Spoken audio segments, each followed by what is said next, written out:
सुरेश महतो की प्रतिमा है भौरा में, ठीक है, आप उसकी प्रतिमा को नहीं उसके इतिहास को याद कीजिएगा। अरे उस शख्स को जीते जी उसका शरीर में जान था, सांसें चल रही थी, दोनों हाथ काट दिया गया था, दोनों आंखें जीते जी निकाल ली गई थी। अरे एलवी सिंह का गोली उससे सस्ता मौत देगा, अगर वो मार भी दिया ना तो उससे सस्ता मौत हो जाएगा। इसलिए मौत से मत डरिए, लेकिन हाँ इतना याद रखिएगा, आप मरेंगे नहीं केवल, हम मरेंगे नहीं केवल, ये जमीन हमारा है। हम एलवी सिंह का जमीन में कब्जा नहीं किए हैं, एलवी सिंह का बाबूजी का जमीन में कब्जा नहीं किए हैं, ये जमीन हमारा है भैया। मौत भी हमारा होगा, नरसंहार भी हमारा होगा, कत्ल भी हमारा होगा। देखिए पुलिस तमाशा देखे भले आज आए हैं, ये पुलिस प्रशासन का हिम्मत नहीं है। अरे पुलिस प्रशासन तो गोली मारी है, यहाँ ये जो जिला के एसपी एसएसपी है उनका हिम्मत नहीं एलवी सिंह के खिलाफ जाने का, नहीं है उनने हिम्मत। अब एक बात बताइए, आप कैसे बचेंगे इनसे? हम एलवी सिंह को नहीं जानते हैं, हम जानना भी नहीं चाहते, नाम सुने हैं उससे लोग बहुत डरते हैं। हमने पता लगाया तो ये भी पता चला कि एसपी डीसी भी उनके मामले में टांग नहीं अड़ाते हैं। बताइए कौन आपकी मदद करेगा? आप राज्यपाल को चिट्ठी लिखे हैं, हम देखते हैं राज्यपाल आपकी क्या मदद करते हैं। भले भारत देश को आप लोकतांत्रिक देश कहिए, भारत एक लोकतांत्रिक देश गाँवों में है। अब एक किन गाँव में है जहाँ जंगल है, जहाँ पहाड़ है। अगर आप कोलियरी की बात करेंगे तो भारत देश में लोकतंत्र नहीं है। हो सके बहुत सारे बुद्धिजीवी लोग हैं, पत्र अपने अंदर की पीड़ा को कह रहा हूँ। अगर आप कोलियरी में रहते हैं, किसी माइंस एरिया में रहते हैं, वहाँ लोकतंत्र नहीं है, वहाँ बाहुबली चलता है, एलवी सिंह उसका उदाहरण है। वहाँ कोई लोकतंत्र नहीं है, कोयला के खदानों में कोई लोकतंत्र नहीं है। आप किसी भी कोल माइंस में चले जाए, आप किरकुंडा से लेकर भरकुंडा तक चले जाए, जहाँ विस्थापन हुआ है, जहाँ विस्थापन हुआ है वहाँ कोई लोकतंत्र नहीं है। ये कौन सा लोकतंत्र है भाई? बताइए। यहाँ आज एक दो नहीं हजारों एकड़ जमीन में डंप कर दिया जाता है और जिला प्रशासन अगर मौन रहती है, अगर बीसीसीएल प्रबंधन मौन रहता है तो भाई ये कैसा लोकतंत्र, ये कैसा लोकतंत्र है बताइए? इसलिए देखिए नौजवान साहब, आज एक बात तो के साफ सुथरा कह दो और साफ साफ कहो, झारखंड के तकदीर में लड़ना हो, झारखंड के तकदीर में मरना हो, अब तोरा डिसाइड करना हो कि तोरा चुनना की हो। और एक बात याद रखिएगा, जो लड़ते हुए, जो अपने अधिकार के लिए लड़ते हैं वो कभी नहीं मरते हैं। ये सीओ नहीं को, अरे सीओ अगला नाम की है, अगला तो पैसा गिनने में फुर्सत है कि अगला वो सब तक ईमानदार रहता है। जब एक सीओ वीडियो ये डीएसपी सब जब पढ़ाई करता है तब ईमानदार रहता है। जैसे नौकरी लगता है उन लोग एक ही बार में सारा पैसा खोजता है कि कैसे मैनेज करेंगे। वो सब का नाम मत लीजिए, गांव आपका, आपको बचाना होगा, रास्ता आपको अपनाना होगा। और हम यही तो कहेंगे कि आज जो लोग अधिकार के लिए लड़ते हैं वो कभी नहीं मरते हैं। आज विनोद बाबू का उदाहरण लीजिए, विनोद बाबू के भाई का नाम कौन जानता है बताइए? विनोद बाबू के बेटों का नाम कौन जानता है? विनोद बाबू की बेटियों का नाम कौन जानता है? लेकिन विनोद बाबू का नाम पूरा झारखंड जानता है। ये आपको तय करना है, जो लड़ते हैं वो कभी नहीं मरते हैं, जो अधिकार के लिए लड़ते हैं वो कभी नहीं मरते हैं। आज किसी महापुरुष की बात कीजिए, आप उसके परिवार में एक सदस्य का नाम हमको बताइए। आप बताइए भगत सिंह के भाई का क्या नाम था?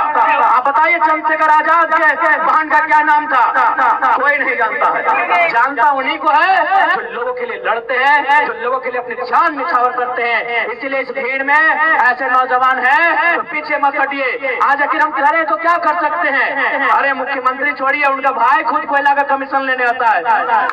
मुख्यमंत्री भाई धनबाद कोयला का कमीशन लेते आते हैं, मुख्यमंत्री यहाँ कमीशन लेने के लिए आते हैं।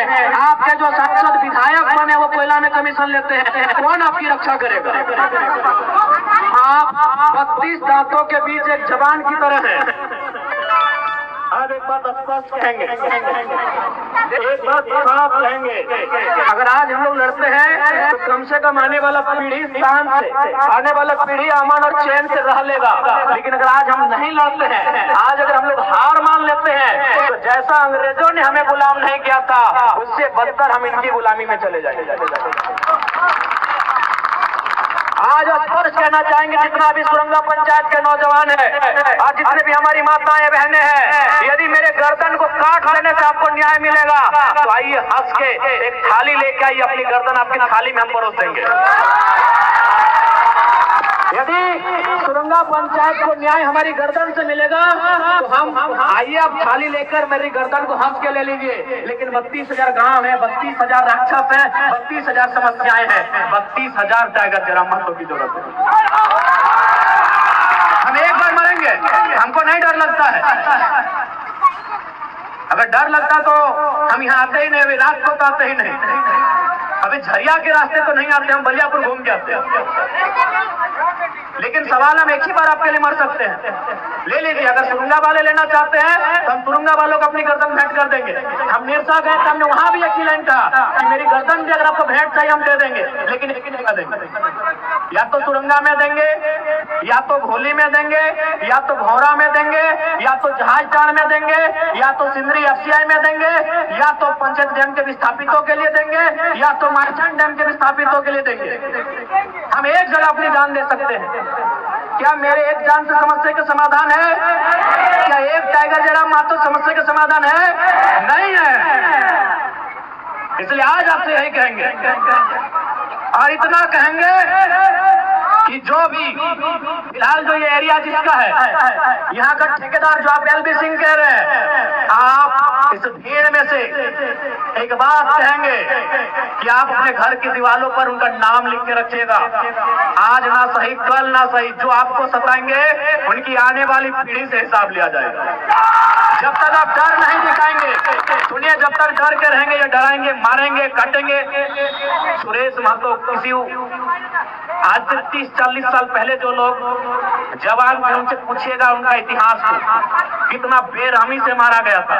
ये लोग जरा सा परवाह नहीं करेंगे, क्योंकि इनके लिए केवल इनको टाका चाहिए, अभी करोड़ों अरबों टाका चाहिए।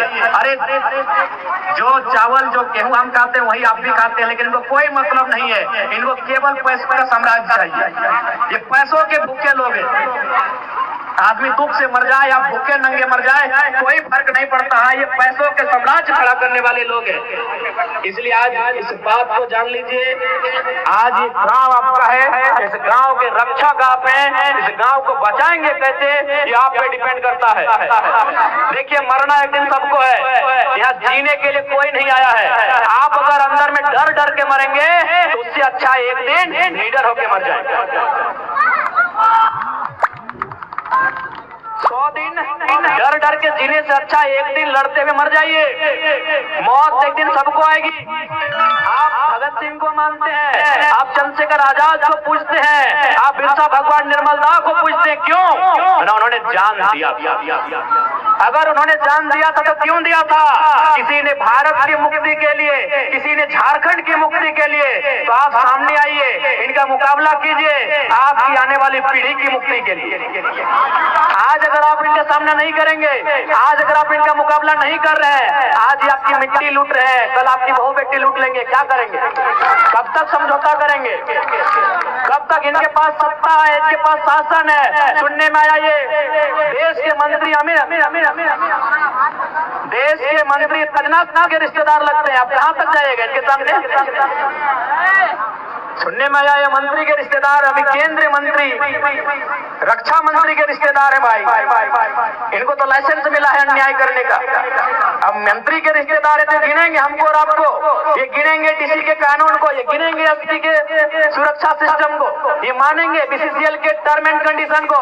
इनका संबंध सुने रक्षा मंत्री से, तो आज लोकतंत्र के चौथे स्तंभ के माध्यम से हम देश तक संदेश देंगे कि भाई, और मंत्री जी को ही संदेश देंगे कि आप देश के मंत्री हैं, ये LB सिंह के रिश्तेदार हैं। नहीं, ये बातें सामने आती है। इनकी मनमानी इसीलिए है कि देश के मंत्री के रिश्तेदार हैं। आप देश के मंत्री हैं, आपके रिश्तेदार भले क्यों ना है, लेकिन गलत कामों में सपोर्ट मत कीजिए।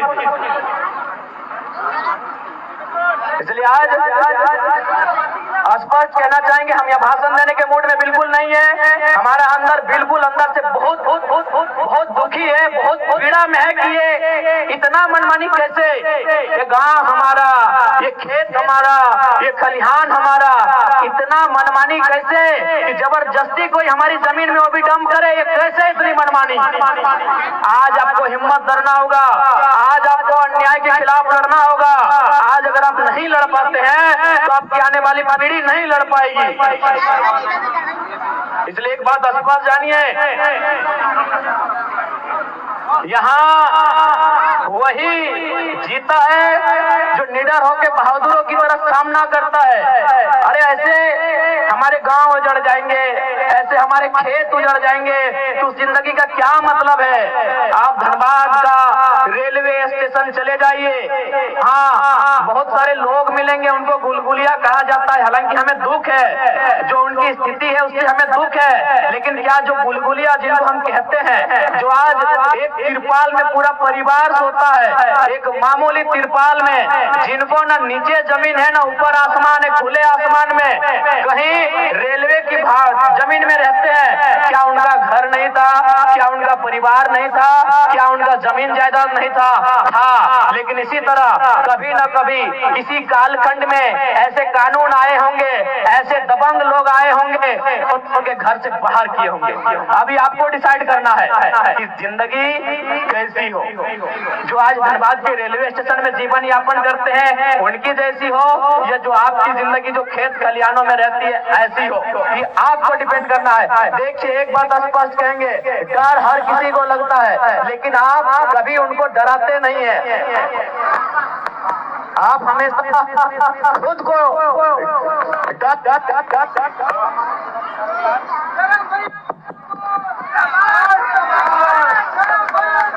तो